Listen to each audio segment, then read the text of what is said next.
नमस्कार। चलिए आज बात करते हैं एक बहुत ही जरूरी विषय पर, स्तन कैंसर। देखिए, किसी भी चीज को लेकर सही जानकारी होना ही सबसे बड़ी ताकत होती है ना? तो हमारा मकसद भी यही है कि इस मुश्किल लगने वाले सब्जेक्ट को एकदम आसान भाषा में समझें, ताकि हर कोई इसे बेहतर तरीके से जान पाए। तो आज की हमारी बातचीत 4 हिस्सों में बटी है। पहले हम समझेंगे कि भई ये स्तन कैंसर आखिर है क्या। फिर देखेंगे कि इसे पहचानते कैसे हैं, इसके रिस्क क्या हैं और स्क्रीनिंग कैसे होती है।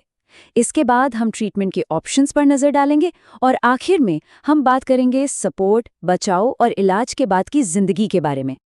तो चलिए शुरू करते हैं एक बहुत ही बेसिक सवाल से। सोचिए जरा, क्या होता होगा जब हमारे शरीर के सेल्स, हमारी कोशिकाएं अपने नियम तोड़ देती हैं, जब वो वैसा नहीं करती जैसा उन्हें करना चाहिए? बस यही सवाल हमें कैंसर की बिल्कुल जड़ तक ले जाता है। तो आते हैं हमारे पहले हिस्से पर, स्तन कैंसर को समझना। आइए जानते हैं कि ये बीमारी सेलुलर लेवल पर, मतलब बिल्कुल बुनियादी स्तर पर शुरू कैसे होती है। तो स्तन कैंसर है क्या? अगर बिल्कुल सीधे साधे शब्दों में कहें तो ये एक ऐसी बीमारी है जिसमें ब्रेस्ट के टिश्यू में मौजूद सेल्स कंट्रोल से बाहर होकर बढ़ने लगते हैं। और जब ये सेल्स बहुत ज्यादा हो जाते हैं तो ये एक साथ मिलकर एक गांठ बना लेते हैं, जिसे हम ट्यूमर कहते हैं। अब ये जो प्रोसेस है ये समझना बहुत ज़रूरी है। देखिए, नॉर्मली क्या होता है कि हमारे शरीर के सेल्स एक कंट्रोल्ड तरीके से डिवाइड होते हैं, मतलब बढ़ते हैं। पर कभी-कभी किसी सेल के डीएनए में कोई गड़बड़ी हो जाती है, जिसे म्यूटेशन कहते हैं। और इस गड़बड़ी की वजह से सेल को गलत सिग्नल मिलने लगते हैं और वो बिना रुके बेहिसाब बढ़ने लगता है। बस इसी अनकंट्रोल्ड ग्रोथ से ट्यूमर बन जाता है। तो जाहिर है सवाल ये उठता है कि इसका खतरा किससे ज़्यादा होता है। देखिए, कुछ कॉमन रिस्क फैक्टर्स हैं, जैसे कि बढ़ती उम्र, फैमिली हिस्ट्री, मतलब परिवार में किसी को पहले ये बीमारी रही हो, कुछ खास जेनेटिक म्यूटेशंस, और हाँ, हमारी लाइफस्टाइल से जुड़ी आदतें भी। लेकिन एक बात गांठ बांध लीजिए, ये सिर्फ रिस्क फैक्टर्स हैं, ये कोई गारंटी नहीं है कि बीमारी होगी ही। चलिए अब आते हैं हमारे दूसरे सेक्शन पर। इसमें हम देखेंगे कि स्तन कैंसर का पता कैसे लगाया जाता है, क्योंकि हम सब जानते हैं सही समय पर पहचान कितनी जरूरी है। तो ऐसे कौन से लक्षण हैं जिन पर नजर रखनी चाहिए? जैसे ब्रेस्ट या बगल में कोई नई गांठ महसूस होना, ब्रेस्ट के किसी हिस्से में मोटापा या सूजन आना, स्किन में कोई बदलाव जैसे जलन या गड्ढे पड़ना, या फिर निपल में कोई बदलाव या किसी तरह का डिस्चार्ज होना। इन लक्षणों के बारे में पता होना बहुत जरूरी है, ताकि हम अपने शरीर में हो रहे बदलावों को लेकर अलर्ट रह सकें। अच्छा, यहाँ पे 2 शब्दों का फर्क समझना बहुत जरूरी है, स्क्रीनिंग और डायग्नोसिस।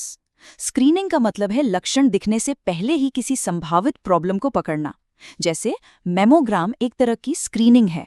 और डायग्नोसिस तब होता है जब कोई लक्षण दिखे या स्क्रीनिंग में कुछ गड़बड़ लगे। डायग्नोसिस से कंफर्म किया जाता है कि बीमारी है भी या नहीं, और अगर है तो किस तरह की है। तो आप बात करते हैं तीसरे और बहुत ही उम्मीद भरे हिस्से की, इलाज के रास्ते। मेडिकल साइंस ने इतनी तरक्की कर ली है कि आज हमारे पास कई मॉडर्न ट्रीटमेंट ऑप्शंस हैं, जिनका एक ही मकसद है, सेहत को वापस पाना। ट्रीटमेंट के लिए आज कई मॉडर्न तरीके मौजूद हैं, जैसे सर्जरी, जिससे कैंसर वाले टिश्यू को निकाल दिया जाता है। फिर है रेडिएशन, जिसमें हाई एनर्जी किरणों से बची खुची कैंसर सेल्स को खत्म करते हैं, और कीमोथेरेपी, जिसमें दवाइयों के जरिए पूरे शरीर में फैली कैंसर सेल्स पर अटैक किया जाता है। पर अब इलाज और भी स्मार्ट हो गया है। अब हमारे पास टारगेटेड थेरेपी और इम्यूनोथेरेपी जैसे एडवांस्ड ऑप्शन भी हैं। इसे ऐसे समझिए, टारगेटेड थेरेपी एक स्मार्ट मिसाइल की तरह है, जो सिर्फ कैंसर सेल्स को ढूंढ कर खत्म करती है, नॉर्मल सेल्स को कम से कम नुकसान पहुंचाते हुए। और इम्यूनोथेरेपी तो और भी कमाल है। ये हमारे शरीर के अपने इम्यून सिस्टम को ही इतना मजबूत बना देती है कि वो खुद कैंसर से लड़ने लगता है। ये सब पर्सनलाइज्ड मेडिसिन की तरफ एक बहुत बड़ा कदम है, जहां हर मरीज का इलाज उसकी जरूरत के हिसाब से तय होता है। और अब हम पहुंच गए हैं अपने आखिरी और शायद सबसे जरूरी हिस्से पर, इलाज के बाद की जिंदगी। इस सफर को सर्वाइवरशिप कहते हैं, और ये इलाज जितना ही अहमियत रखता है, यहाँ एक बात समझनी बहुत जरूरी है कि रिकवरी सिर्फ शरीर की नहीं होती, ये शरीर और मन दोनों की यात्रा है। इमोशनल और मेंटल हेल्थ का ख्याल रखना इस पूरे प्रोसेस का एक बहुत ही ज़रूरी हिस्सा है। और इस सफ़र में सपोर्ट का रोल बहुत बड़ा होता है। परिवार, दोस्त या फिर सपोर्ट ग्रुप्स, इनसे जो इमोशनल सहारा मिलता है वो हिम्मत देता है। और हाँ, अगर ज़रूरत लगे तो प्रोफेशनल काउंसलर की मदद लेने से स्ट्रेस और एंग्जाइटी को मैनेज करने में बहुत मदद मिलती है। सर्वाइवरशिप का असली मतलब ही यही है कि इलाज के बाद की जिंदगी को हिम्मत और एक पॉजिटिव नज़रिए के साथ जिया जाए।